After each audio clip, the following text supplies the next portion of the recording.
Hi dear, about to get started. For today's vlog, samahan nyo kami dito sa ospital dahil ngayong araw na ito ang schedule kung saan ooperahan si John. Hi guys, good morning. Alis na naman tayo. Punta tayo sa mall again para bili ng ibang mga items na kailangan natin ipasabay sa balikbayan. Bukas na kasi ang pick up ng mga balikbayan boxes, may mga kulang pa ako na bags doon sa mga orders ninyo. Sa totoo lang guys, ngayon ang schedule ng opera ni John sa kanyang kamay. Since hindi ako marunong mag-drive pa guys, no, kaya ihahatid niya muna ako sa mall para mamili ng ilang mga bags. Mamayang hapon pa yung schedule ng kanyang opera, mga 3:45 PM, and right now is 10 AM. Nagmamadali na nga kami guys dahil yung mall na pupuntahan namin is about 1 hour including traffic. Nagpapasalamat talaga ako na nagkaroon ako ng husband kagaya ni John. Pag may mga ganitong sitwasyon, support talaga siya sa akin guys. Kahit na may schedule pa yan siya ng surgery mamaya, inuuna pa niya talaga ako. Gusto ko lang i-shout out ang mga kababayang Pinay na nakilala namin kanina sa Michael Kors habang nagsha-shopping kami. Nagbabakasyon daw sila ngayon dito sa Amerika. And since may oras pa pala tayo guys, dumaan lang muna kami saglit dito sa Costco. Nakalimutan ko may mga vitamins pa pala na nag-order sa akin na kailangan kong bilhin para maisabay natin sa balikbayan box. Maraming mga vitamins ngayon na naka-sale.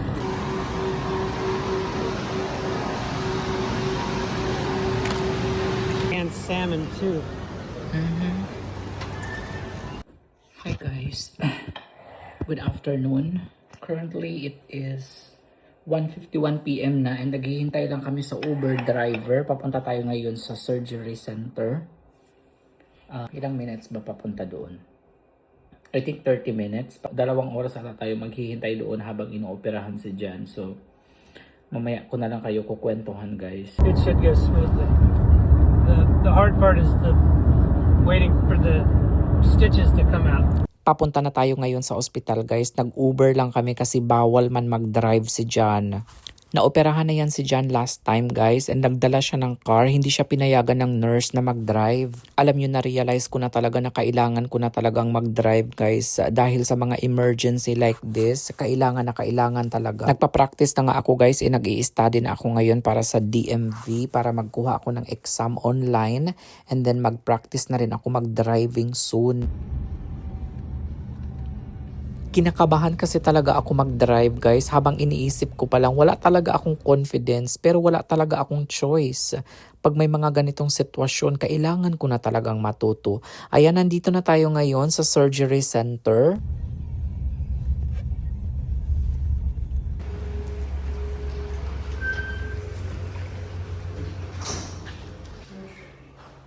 It says 200. Or is it 100? I think we were here before. I remember now. Yeah.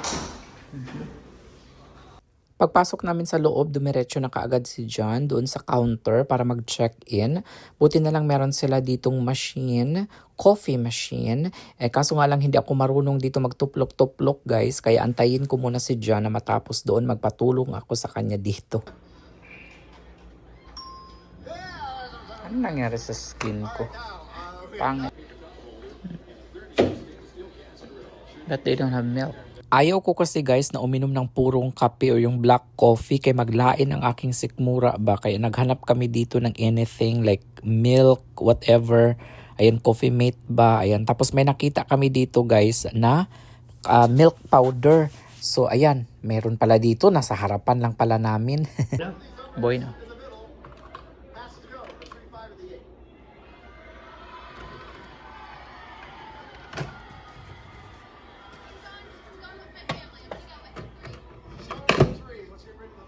$10 ounces maybe?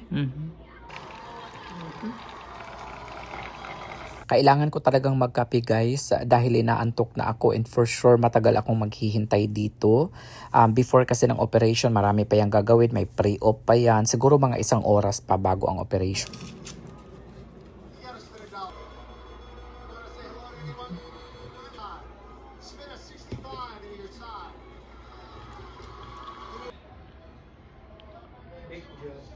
Nakita na ni Jan ang kanyang name naka-flash sa TV screen.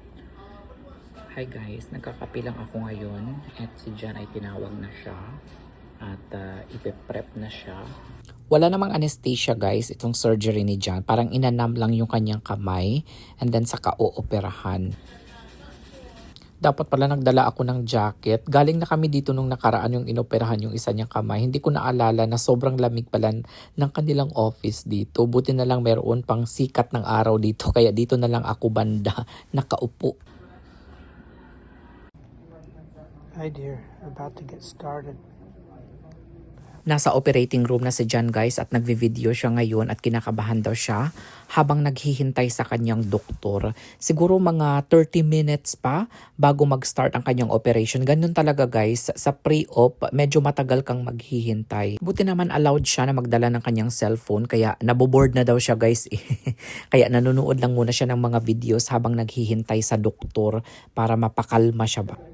Gonna get that thing taken off. Check natin ang update sa kay John. Ayan, pre-op na siya. Ayan, 3:45 PM yung start. Maganda dito guys kasi naka-update talaga. Makikita mo kung ano na yung current situation. Kung inooperahan na ba, kung nasa recovery room na ba. Perfect ang mga ganito guys kasi naa-update. Especially yung mga nag-aabang sa labas kagaya ko na nag-aabang sa pasyente. So malalaman mo kung nasa pre-op pa ba, nag-start na ba ang operation or nasa recovery na.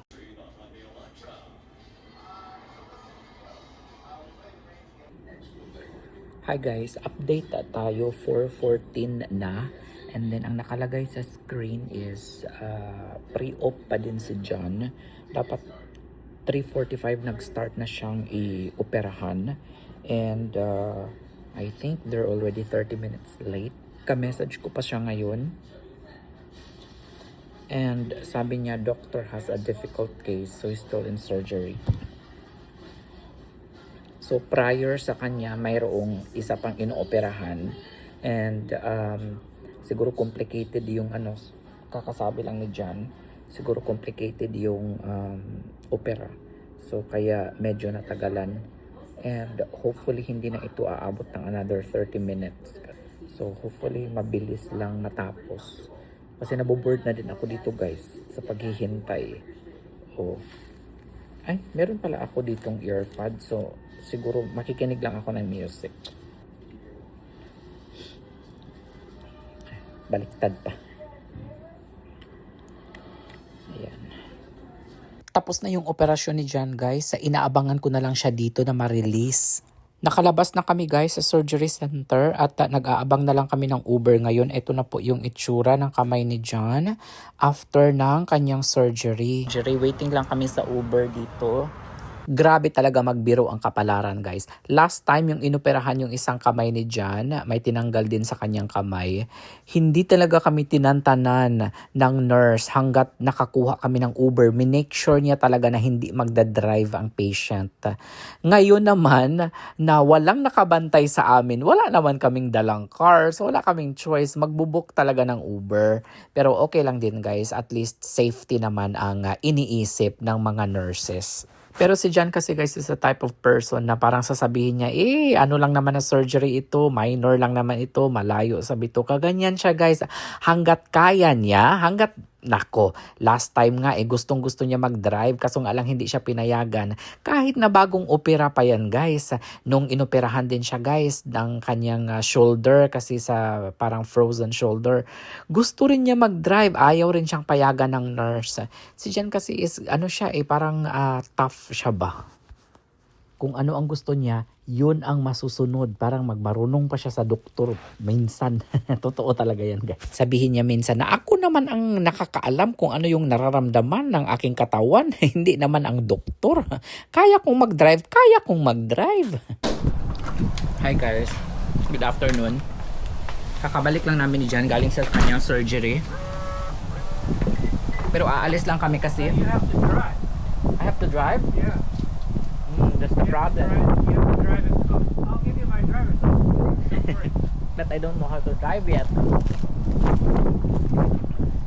Ito na nga ba ang sinasabi ng mga kaibigan ko na kailangan ko ng matutong mag-drive kasi in case of emergency like this na may surgery si John, kung tignan ninyo, kailangan niya mag-drive kasi hindi man ako marunong mag-drive. So pupunta tayo ngayon sa Pollo Tropical kasi bibili ako ng chicken. Pollo is chicken, guys. Silaw. Ayan. You're gonna have steak dear for dinner. And then I'm gonna cook steak for John. Si John talaga ang palagi nagluluto dito, guys, kasi alam mo ang pagluluto ng steak is hindi lang naman yan basta i-grill mo siya. Kailangan may temperature ka na tinitignan, no? Mini-measure, ganyan. Tamang init, tamang ganito, ganyan. So si John kasi ang paborito niya is medium rare, no? Medium rare. So tignan natin mamaya kung kaya ko bang paglutuan ng steak si John. Wow, it's almost finished. Looking prettier all the time. Malapit na matapos yung bagong Trader Joe's dito na malapit sa amin, guys. Oh. And then may bagong condo din malapit na din matapos. And nakakatuwa lang, guys, itong bagong store na ito. Naglagay talaga sila, guys, ng mga puno na hindi na nila kailangan pang mag-wait ng ilang years para tumubo yung mga puno. Kasi tumubo na kaagad, ang hahaba na kaagad.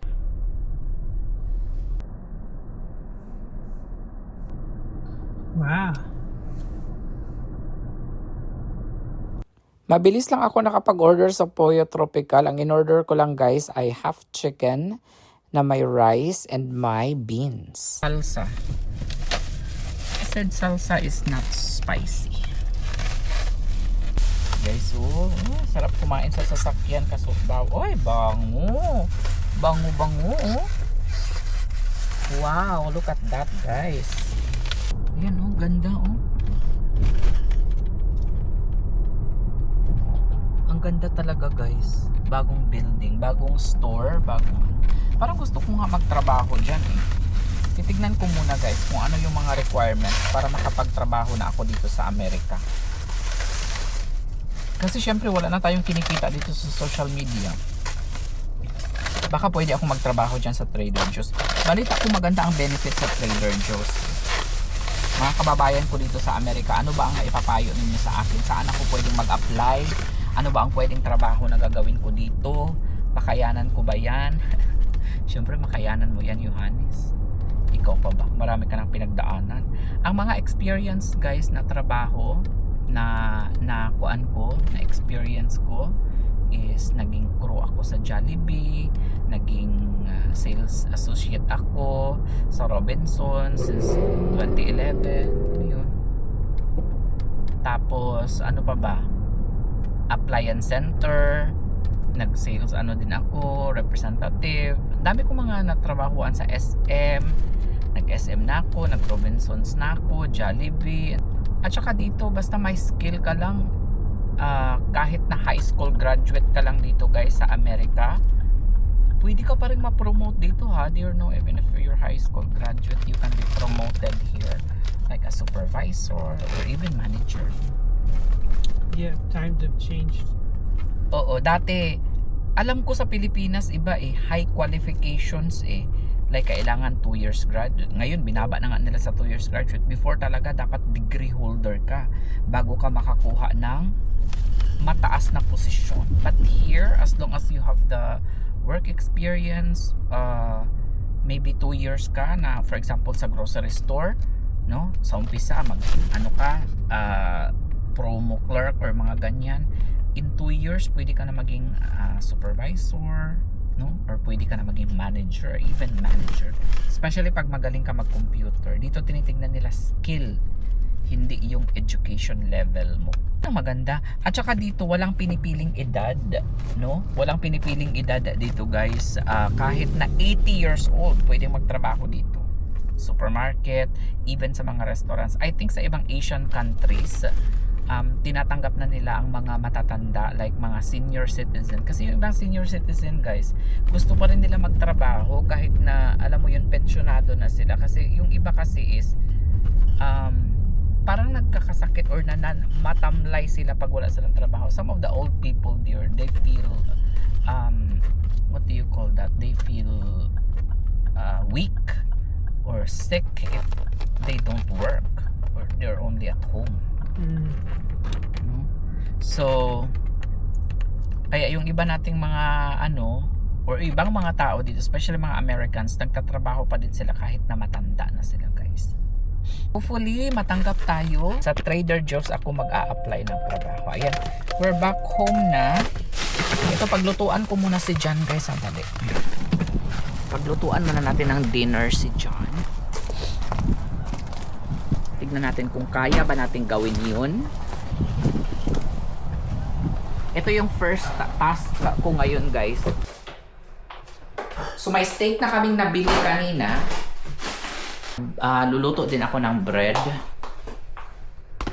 Okay dear, my first task for today, I'm gonna cook steak for you first. What seasoning do I use? Salt and pepper. That's it? That's it. Sus, kukuha pa naman sana ako dito sa mga special seasoning. Because if I put the other on there, it burns. Okay. Guys, natatawa ako kasi alam mo dati kapag ka nagluluto ako ng mga ganito na mga steak ganyan, Oh yeah, you're scared already? Come back. hinuhugasan ko yung steak. Hindi pala siya hinuhugasan, guys. Wait lang, maghugas lang ako kasi bunit tayo ng pera kanina eh. You don't wash the steak, no? Never. Never daw talaga, guys. Pinagtawanan ako ni John before kasi hinugasan ko ang steak. Hindi niya pala ako pinagtawanan. Pinagalitan niya pala ako. Okay, so you want the whole one, right? Okay. Okay. And then? We gotta wrap that up. Wrap it up. Okay. The long ways. Long ways. O, diba? Wala talagang kaalam-alam si Johannes, guys. Si Johannes ay isa lang, taga-kain lang ako, guys. Alright. Next.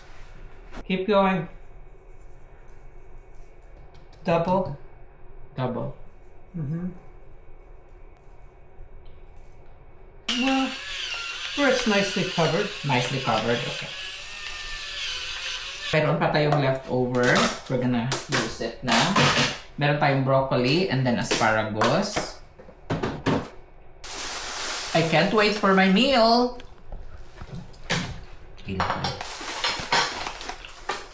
Look at that. Ang sarap nito, oh. Ooh. Tignan natin, dear, kung creamy ang kanilang ano. Sometimes it's not creamy eh. Sometimes it's not creamy. Lasaw.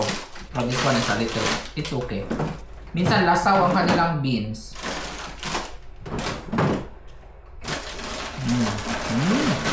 It's good today.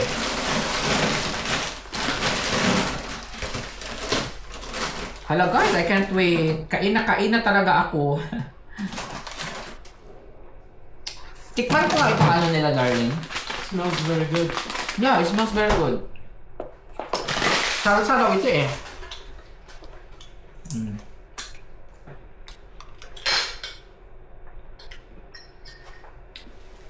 Tikman natin ang salsa nila, dear.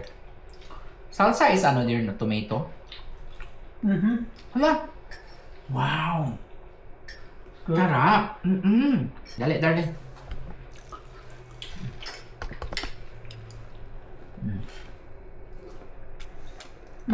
Spicy. It's not. Hoy! Huwag mo ubusin. Ubusin mo. You want more? No. Okay. That's your dinner. Yeah, but you know, look. It's delicious. Yeah. Tignan niyo ang mga hiwa nila dito sa Amerika, guys, oh. Ganito ang mga serving ng food dito sa Amerika, guys. Tignan niyo.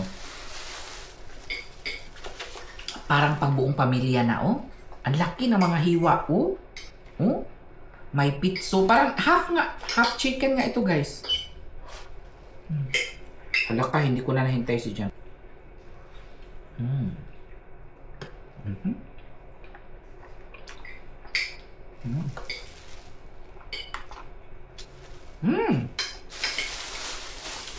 Mamaya na yung hanip. Magluluto ka pa. Ay. Hi!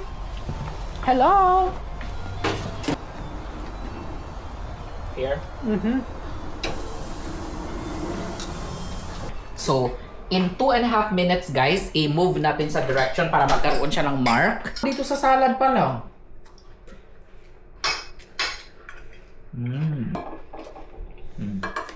Let me do it. Ako na nga, makupo ka doon. Sit down. Uh-oh. Mad now.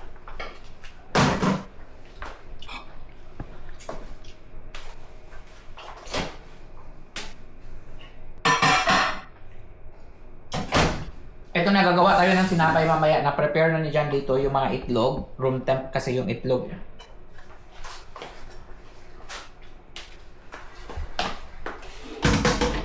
Asan muna natin to.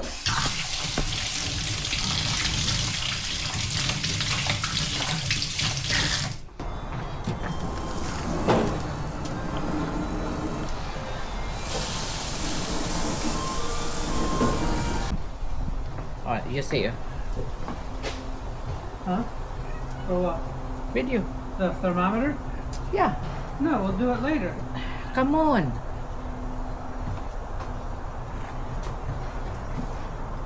Or do you say, here, use the thermometer. Yeah. 1, 2, 3, go. Here, use the thermometer.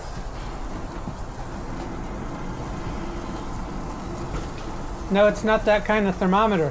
Huh? It doesn't go, no holes. It's for the steak. Ah! Get out of here. 1, 2, 3. Get out of here.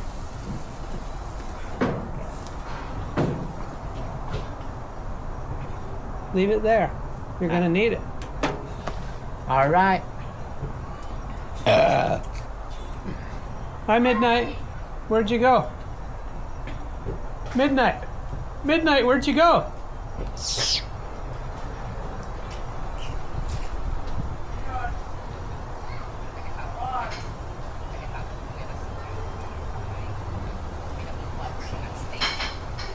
Hi guys, ako muna yung chef ngayon.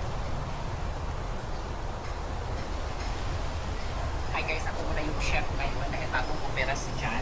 Yep. So, ang ginagawa ni John dito guys is kino-cover mo to ng foil, darling. Yes. Cover with foil, okay. Cover natin with foil to continue the cooking process. Let me see. Okay. Mm-hmm. Okay. Very rare.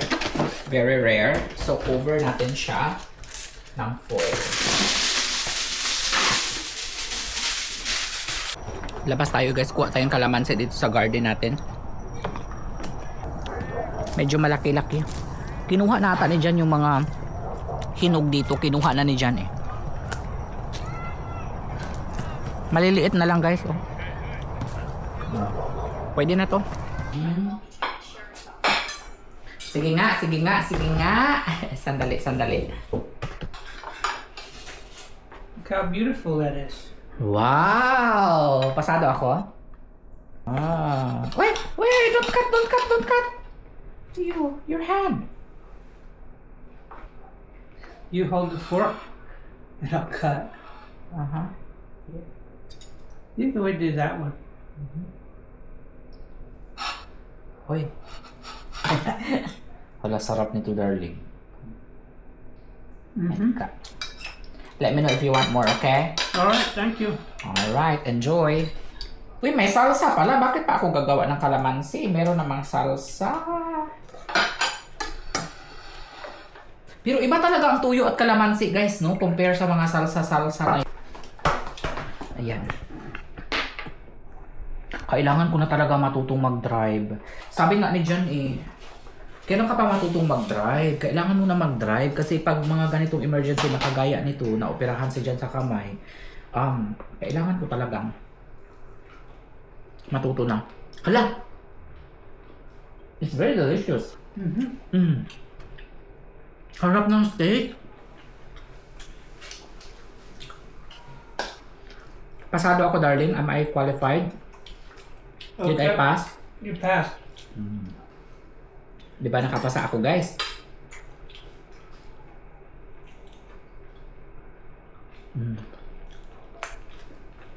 Sabi nila sa umpisa lang naman mahirap pag-drive guys, pero pagka palagi mo na siyang ginagawa, mamamaster mo na eh. Natatakot kasi ako mag-drive kasi one time nung nag-drive ako ng golf cart, nabangga ako, na-aksidente ako. Bumangga sa puno ng niyog. Kasi mula noon, na-trauma na talaga ako.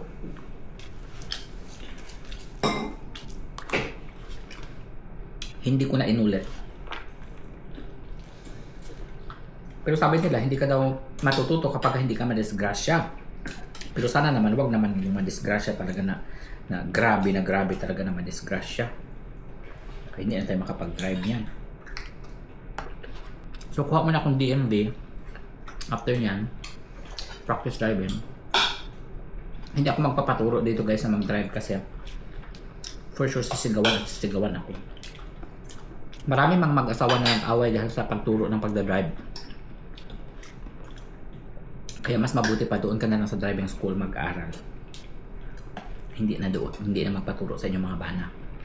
Totoo talaga yan, mag-aaway talaga at mag-aaway kayo. Mayroon palang lumabas ngayon na bagong Trader Joe's tote bag. Pero cute size siya, mini tote bag.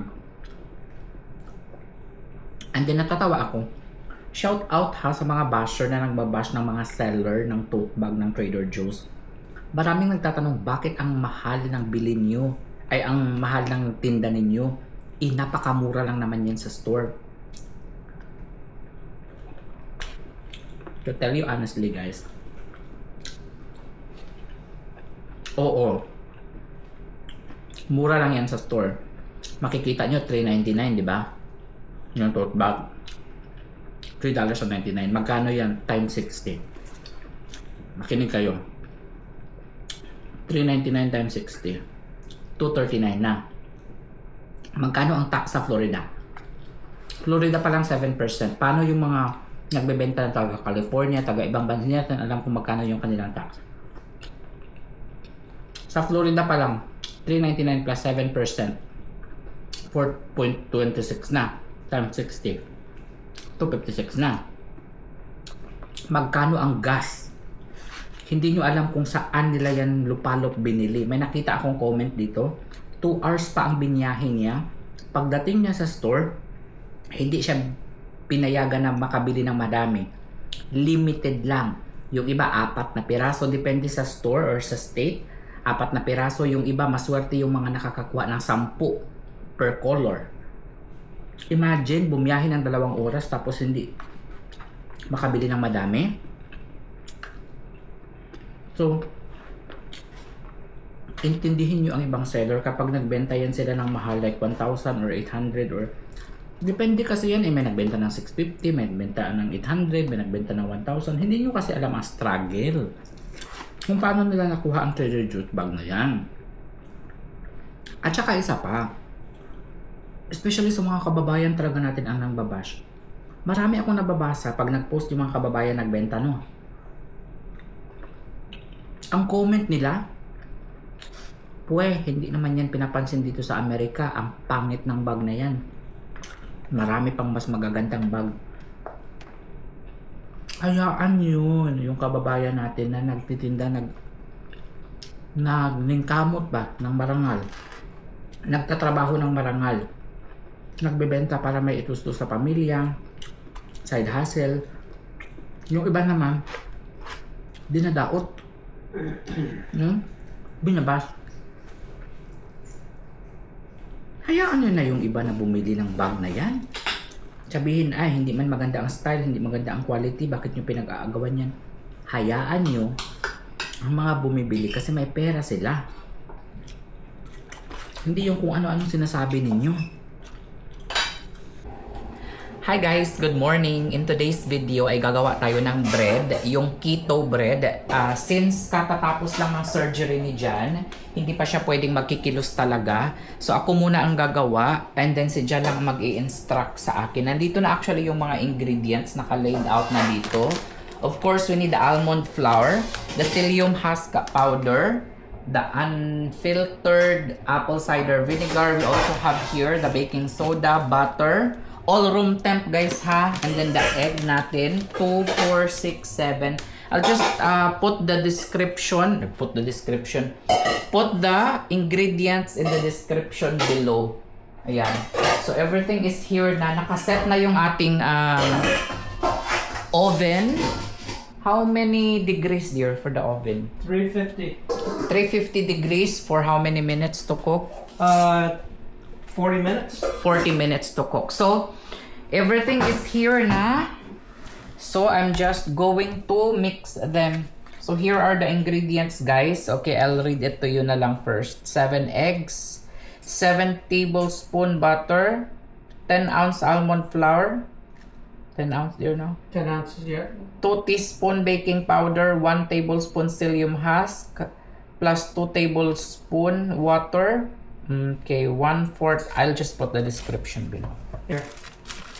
This is everything now? Yeah, that's 7 tablespoons. Okay. 3.5 ounces. Ito yung mga leftover from before. 3.5 ounces of butter. Actually guys, siningit ko lang itong video na ito. We're waiting for a LBC guy to pick up our balikbayan, the bags that you ordered. So, ipipick up na nila ngayon.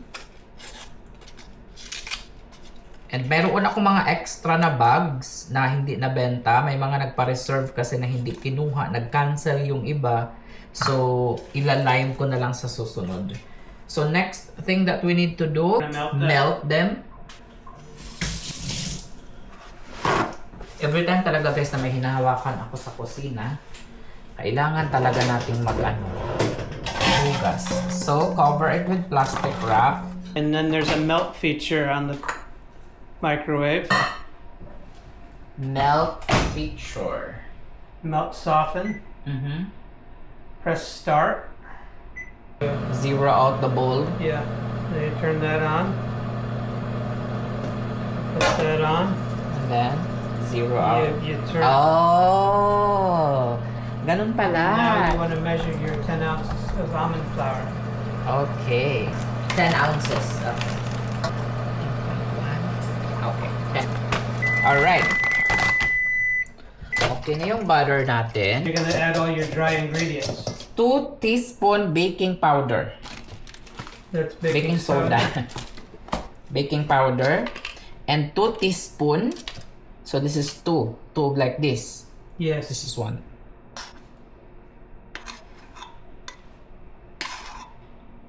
Okay. Dump it in.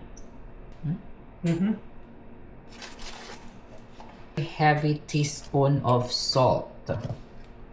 This is Pile up. Yep. Then it's going to be a tablespoon of psyllium husk. how many dear? Yeah, that came from Amazon. How many for this one? 1. 1, okay. And then 1. And then okay. that's all the dry. That's all the dry ingredients. Mix that together well. Okay.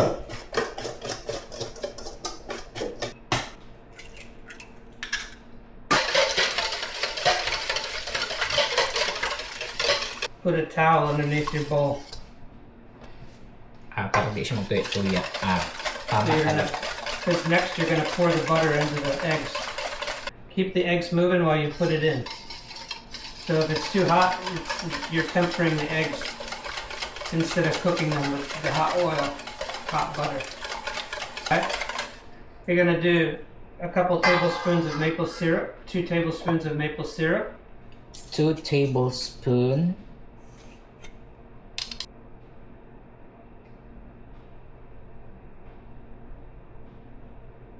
Teaspoon of vinegar. Teaspoon of apple cider.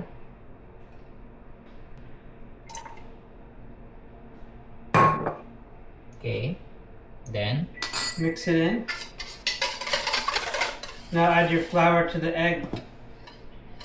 little by little. Yeah, that's always best.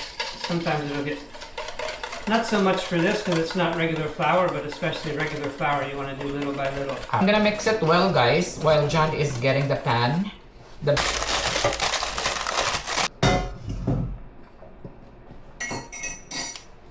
Middle. Never in the top. It'll burn. Like that or like this? That's better.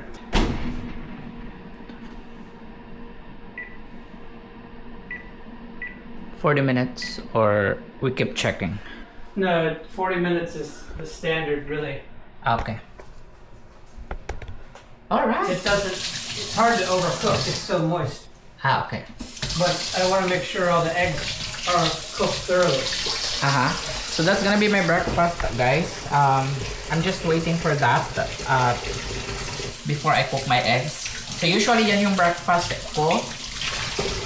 Healthy bread, 2 boiled egg, and avocado, and sausages. Ayan. So, ano lang natin yung mga ingredients. I-keep away lang natin. Keep away. Set aside. Ano ba talaga English nun? Put away. Ayan, put away natin yung mga ingredients. Running out of ano na tayo, apple cider. So, put away muna natin to.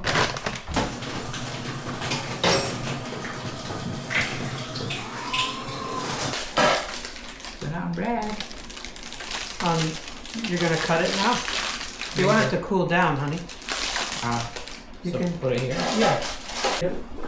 2 minutes. 2 of them can come out, and then 2 of them stay in, so I can make some tuna. Try natin kung nagustuhan ba ni John or perfect ba ang pagkagawa ko. Sinobrahan ko ito ng ano psyllium husk. We'll see. So this is the bread. This is the texture. Ayan. Let's see. Hilaw tayo.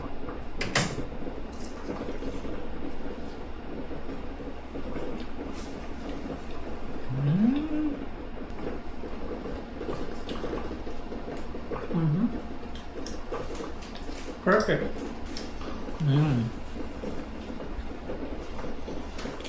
Moist siya. Success! Yung unang subok ko guys sa pag-bake ng keto bread. Natutuwa ako dahil approve ito kay Chef John. O diba? Ito na yung first step guys. No? Kailangan talaga matuto din tayong magluto. No? Kailangan matuto din tayo sa kusina. Kasi paano pag may mga ganitong emergency na katatapos na ng opera ni John. No? So hindi pa siya makakakilos-kilos ng maayos sa kusina. So kailangan ako naman this time ang sisilbi for John. Kasi ilang years na rin siyang nagsisilbi para sa akin, no? So this time, ako naman. Papunta na rin daw guys yung agent ng LBC para mag-pick up ng ating mga balikbayan boxes. Kaya naman, sa mga customers ko na excited na makuha ang kanilang mga bags. Abangan ninyo guys dahil darating yan sa Pilipinas sa end of June. Mag-update na lang ako sa inyo guys kapag na-pick up na yung box or kapag dumating na po sa Pilipinas yung mga bags ninyo. Gumagawa din pala kami ngayon guys ng palaman para sa ating tinapay. Meron tayo dyang salmon with mayonnaise, with egg, and then some herbs and spices. And kung ano mga seasonings ang nilagay ni John. Nakalimutan ko na guys. I will.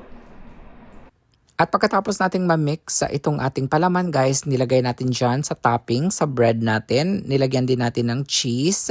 And then binalik natin sa ating microwave oven para mag-melt yung cheese. At eto na, another successful homemade sandwich na naman ang ginawa ni John.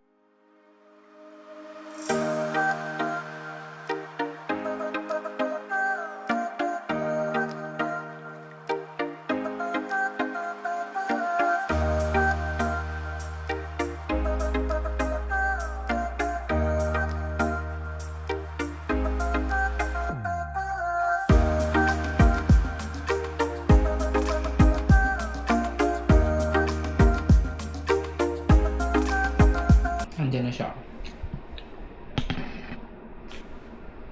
Nandiyan na guys yung maghahakot ng ating balikbayan boxes. At since nagla-lunch pa tayo, invite na lang natin din siya na kumain dito. May mga extra food pa naman kami dito.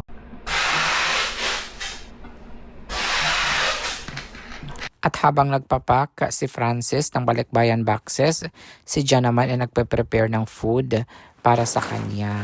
Thank you so much. Ayan po yung ating tagakuha ng ating balikbayan box dito sa lugar namin sa Lake Worth, Florida. Always talaga yan si Francis. Walang ano po.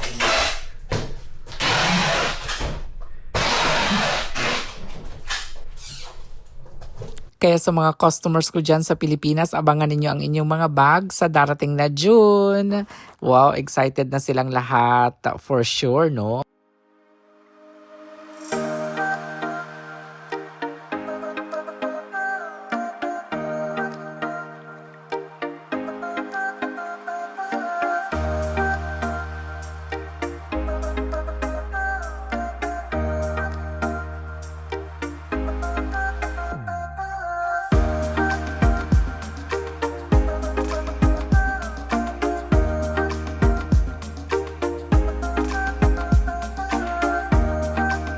At pagkaalis ni Francis guys ay dumating naman si Ate Edith at ang anak niyang si Rodel para manguha ng buko. Pinapamigay lang talaga namin guys itong aming buko sa mga kapitbahay, especially sa mga malalapit lang dito sa bahay namin kasi hindi naman talaga namin ginagamit yung mga buko, nasasayang lang siya. Swerte ng mga kapitbahay namin guys kasi may mga libreng buko na sila. Kung hindi naman sila available, ang ginagawa namin ni John is sina-harvest namin at nilalagay lang namin sa kalsada. Kung sino man ang dumadaan dito sa bahay is mapapasa kanila na. Ang swerte ng mga kapitbahay ni Johannes nandyan, oh.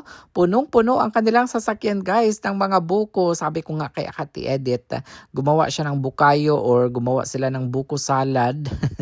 Sila na ang gumawa. Ako na lang ang manghingi sa kanila. Ako na lang ang magsusupply ng buko sa kanila. Oh, 'di ba? They're baby coconuts.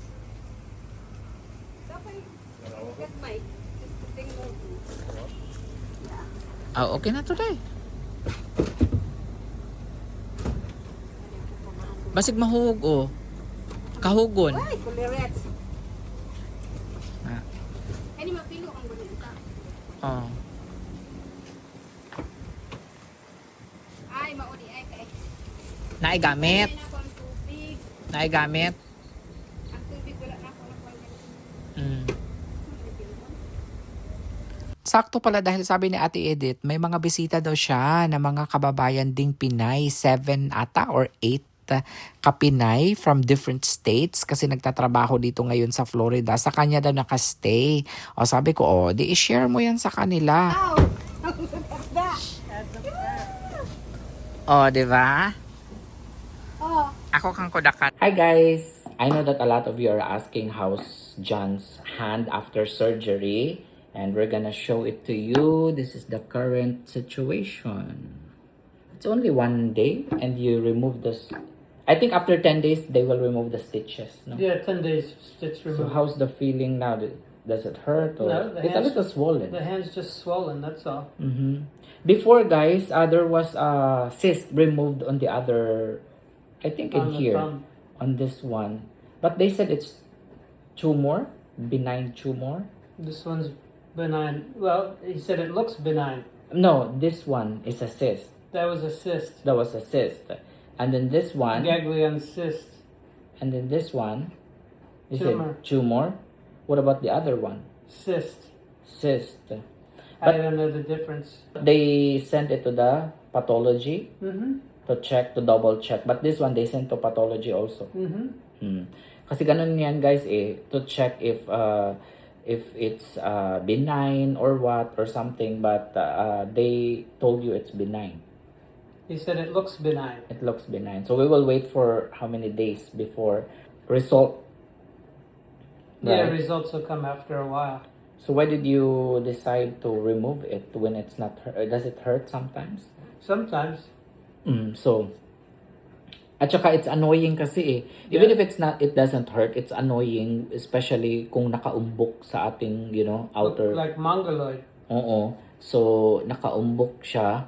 So, kailangan pinatanggal. And then, syempre, chef si Jan, di ba? Especially when you're a chef. Children are making fun of me. When Jan is a chef, then they're gonna see Jan, for example, preparing the food. What is that on your hand? So, it's kind of annoying, no? Pero Jan is doing great right now. Getting healed, Oh yeah, the stitch has recovering been well. very good. Mm-hmm. It's just a little swelling in the hand. Ang problema lang nito sa kay John, even if he just got a surgery, no, he wants to drive right away, he wants to cut coconut right away, he wants to do this right away, he wants to gardening right away. Only first day, ha? Well, there's nothing else to do. Ayaw talaga, ganyan talaga si John. Ayaw niya talaga na mag-wait muna na mag-heal ng 10 days. Even mga 5 days, wala. Gusto niya talaga na gusto niya talaga magkikikilos. Kikikilos ka talaga, dear. So, that's it for now, our update, guys. We're just waiting for the result of the pathology report. And how many days before cruise? 3 months. 3 months pa? Tagal. How many days before the season's over for work? 2 months. 2 months, matagal pa. So, walang work si John until you go back to work. Until 28, no? You go back to work. Sa 28, babalik na siya. 28, there's a party. April 2, Diba, after ng kanyang surgery, guys, may party na kaagad ng how many people? So it'll 13? be April and then sometime in May. May party of 13, no? Or 11. I think 11. Oh no, Passover is 20. Ay, sus, ang dami pala. Pero you have, assistant on that day. So, ayun, guys, we're very excited for our upcoming My cruise. assistant is Cora. Si Cora lang pala yung Pilipina na kasama niya. So, our cruise is upcoming in 3 months. Are you excited, dear? Yeah. And after our cruise, we're gonna go to Philippines Strait, and hopefully, it will not conflict with my oath taking kasi I'm waiting for my oath taking for my citizenship. Well, hopefully they update you in the Hopefully, website. yes. Oo. Kasi para hindi na ako kukuha ng visa, guys. Kasi, the visa is $120. I don't know how much that in euros. I need to get a Greece Schengen visa. And then, pero pagka mag-oath taking na ako, if I It'll have a oath cost more in taking. gas than the visa. Pero if I have a oath taking already before the cruise, that's much better. So hopefully, Much better. we're praying, guys, na it's gonna have a oath taking. I'm gonna have oath taking soon. So that's it for our update, guys. Thank you so much for watching. Thank you for all your support. We Thank you. hope that you will continue to support us, and we will inspire you with more videos like we have upcoming travel vlogs, no? Dumpster diving. Yeah. I We have to just buy had some more artichokes. Oh, look, what happened with artichoke? Oh. Nasugatan. Sa next video pala, pinaluto ako ni Jan ng artichoke. Hindi ko alam yan, guys, how to do it because it's my first time to prepare artichoke. Ayan, ako naman yung na-injured. Nakasugat-sugat. So that's gonna be in the next video. Thank you. And of course, the dumpster diving, abangan ninyo. Ang dami nating, wow, TV. What did we find? TV, toys, books, mga dictionary, thesaurus, mga Webster, what else? Water dispenser. Puzzles. Oh, there's a lot talaga, guys. Abangan niyo yan sa next vlog. The children's puzzles too. Right. Oh, and also electric car. Ang dami talaga naming nakita kanina sa pamamasura. Back to dumpster diving na naman tayo. See you on the next vlog. Bye! Bye.